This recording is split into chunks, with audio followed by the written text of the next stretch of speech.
Hi friends, we have come up with yet another chapter, various types of securities. So this is various types of securities. Chapter number 15. Hope you are liking the videos. Please do like, share and subscribe and share it to your friends also so that everyone can be here. So this is our channel name, Simplified JIBCI. So guys, we will be talking about various types of securities in this chapter. But before going to that topic, I will let you know what is unsecured loan and what is secured loan. Those loans which are given on the personal integrity of the borrower. For example, all those personal loans we are giving to a customer. Suppose a customer is working in defense. We are giving him personal loan. That loan we are giving him on the basis of his CIBIL score. That on the back end he has done correct repayment or not, or he is having the capability to repay the bank's debt or not. That depends on the salary he is getting into this salary account every month. So on those conditions, we are not taking any securities. We are just believing on the personal integrity that he will repay. So that's all. And those kind of loans are called as personal loan. For unsecured loans, SBI has a very good product called as Express Credit. In that we provide a personal loan at a very less rate of interest compared to the other banks, and that falls under this category, unsecured loans. Now, while coming up to the secured loan means we are not believing only on the personal integrity of the borrower, but we are taking some extra securities also. Suppose a person has come for loan and I have taken one land as a collateral or a building as a collateral. Then if he doesn't pay through his salary, then we can sell that building or land and we can get our money back. So those kind of securities are called as, where those kind of securities are provided, it is called as secured loan. Now there are various types of securities against which bank provides advance or loan. So we will be knowing about what those securities are. First of all, will be very common securities, land or real estate. A customer comes and tells that he wants a loan for his business, and in return, he will, and in collateral he will provide his house as a he will mortgage his house. So in that case, we will be taking his house. In case he doesn't repay the loan, we will be selling his house and getting the amount. This is very important from the JIB point of view. In JIB, every year 2-3 questions is asked on what kind of securities is called what. Suppose this charge on his residential building is called as mortgage. So they will be asking if a person has given collateral as a land or a building, what it is called, hypothecation, pledge, lien or mortgage. You have to tell that it is a mortgage. Second, we will come to stocks and shares. Suppose if a person has bought some in stock market some shares of a higher amount. Now he is in immediate need of money. Now on evaluating the risk and on the margin given in the bank's policy guideline, bank will provide him some amount. Suppose he has given 1 lakh rupees shares. Now bank has a policy that bank can finance up to 50% of this amount. So 50% of this amount is financed, and that shares now are assigned in the name of bank. So that if he doesn't repay that amount, 50,000, bank will sell those shares and get back the amount. So this is called, since it is assigned in the name of bank, this is called as assignment. In case of stock and shares, we call it as an assignment. Third point is goods. Sometime what happens, somebody has kept some goods in the warehouse. Now he places that goods to the bank, that in case right now I don't have money, and in case if I am not able to give your advance back, then you can sell those goods. So that is called as pledging. In case of goods, it is called as pledge. Now, fourth point is life insurance policy. Suppose somebody has invested in life insurance policy, SBI Life or LIC, some 10 lakh rupees, some assured, and he has paid all the premiums. Now he will be getting that amount 10 years from here.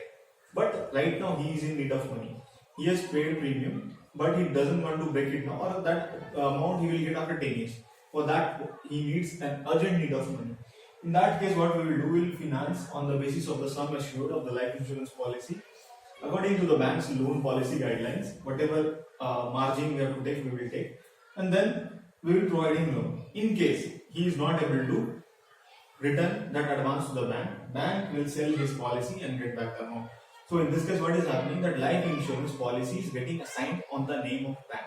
Wherever something is getting assigned on the name of bank, it is called as assignment. Next, we will talk about gold loan. This is the fifth kind of security we talk about, gold loan.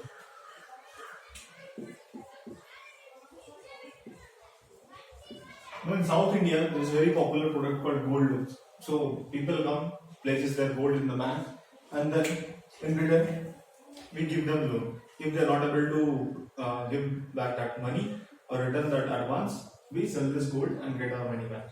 So this, in case of gold loans, generally what we do, we pledge. The customer has placed this gold to bank. Sixth point, this was fifth one. Sixth one is book debts. Book debts means suppose a seller is there.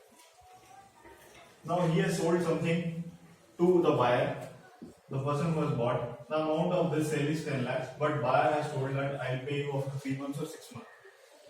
So that amount he is going to receive after a few months. So in that case, his books are having debts. Means that money will come after some months, 2 or 3 months.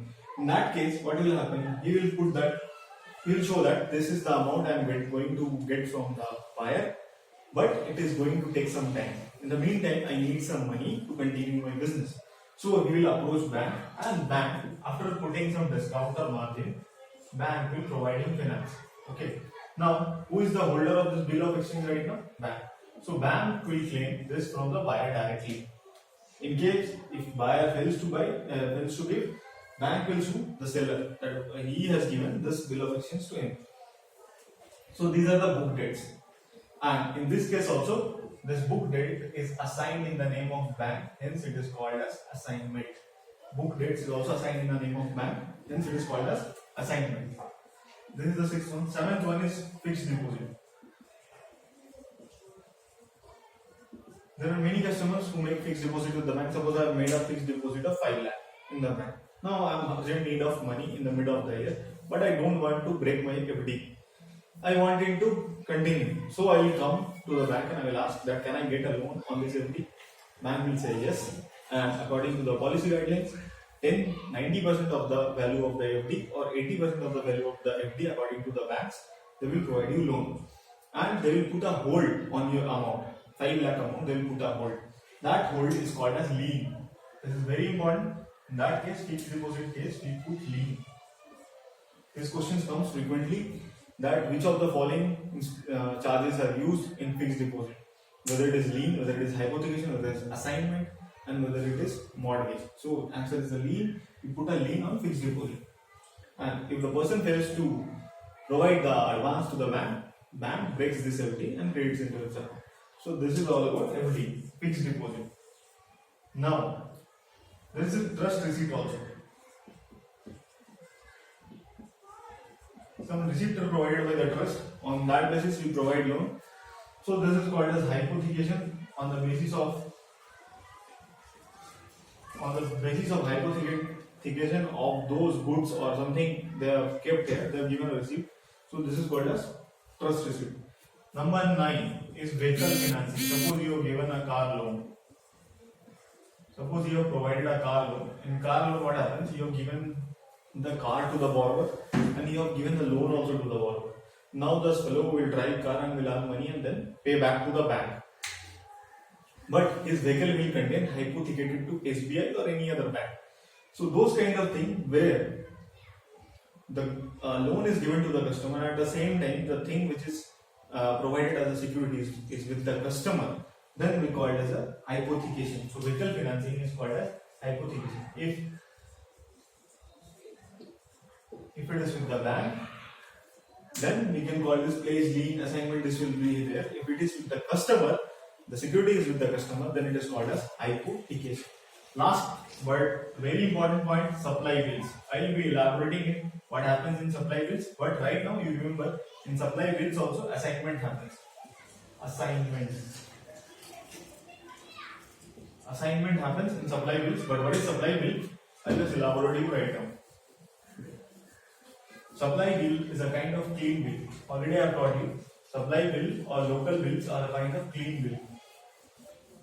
Two kind of points I have taught you, documentary bill and clean bills. So in case of supply bill, it is a clean bill, and generally supply bill is in you will come to notice supply bill only in government departments. So this is called a supply bill. In this case, what happens? Suppose there is a company called NTPC or Indian Railway. Railways has asked a contractor, Akash Group, to provide 200 fans